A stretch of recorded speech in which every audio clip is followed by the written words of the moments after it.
Hello everyone, welcome back to another installment of Music Director Diaries. I am your host, DJ AA. This is part 2 with a conversation with Matt, who is our production director at WIUP.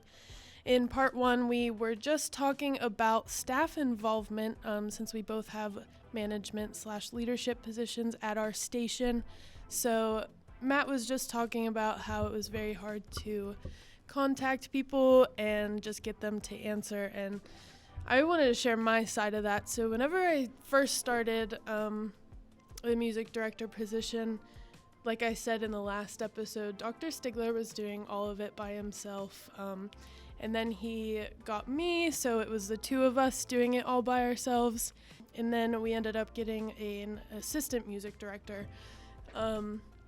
So then he got to take on some of the work and just reaching out. We had probably like 15 to 20 people signed up for music staff at first. So I was like, oh, this is great.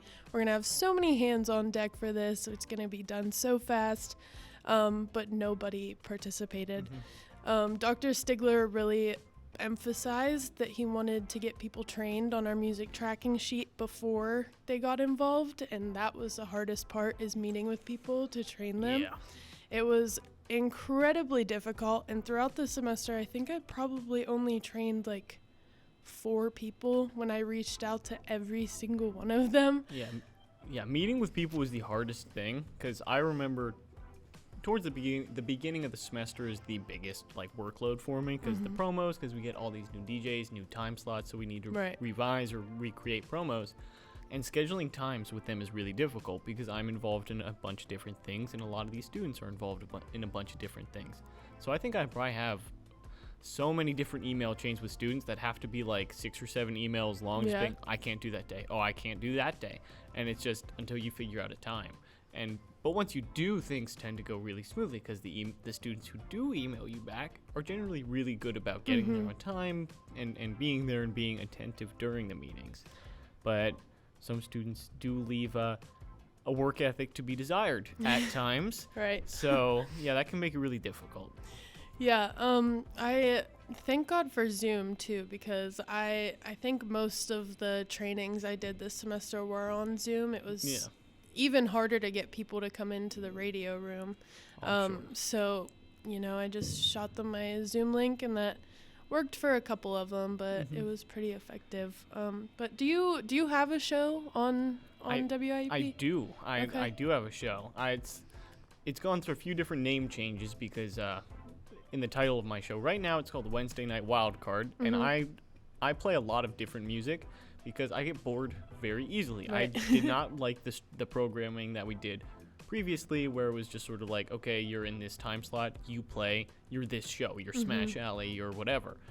Now what I break my show up by the hour. We have the first hour, and I call them power hours just for fun, but I break them up.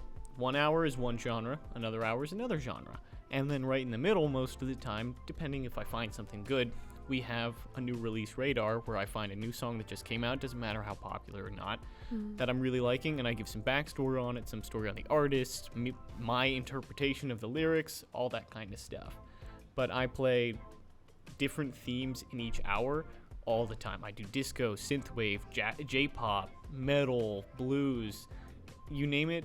I've played it at this point, except classical. I tried, but making that playlist was awful. It was so boring. I couldn't subject anyone to that. But pretty much everything else, though, I've covered. Yeah. One of the main reasons I took on this position, too, was because I do the Countdown show, which is just the top 30 albums that we submit to NACC every week. Yeah. So that was part of being a music director, and I was like, okay, if I can get behind the scenes of my show and how it's constructive, that would be really cool. Yeah.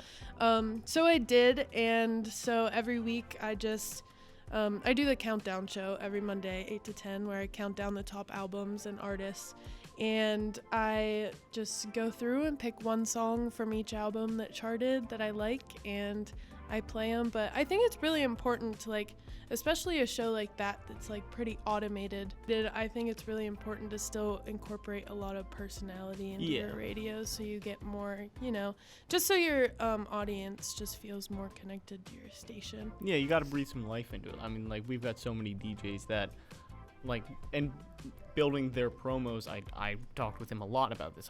One of the first questions I would ask them is, why should I listen to your show?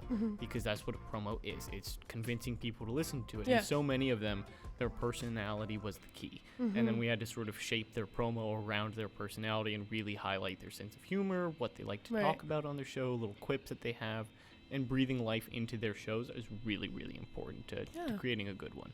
Yeah, I agree. All right, well, thank you so much for talking to me, and I'm sure the audience enjoyed it a lot, too. Thank you, everyone, for joining me for this installment of Music Director Diaries. Thank you, Matt, for being here with me today, and we will talk to you later.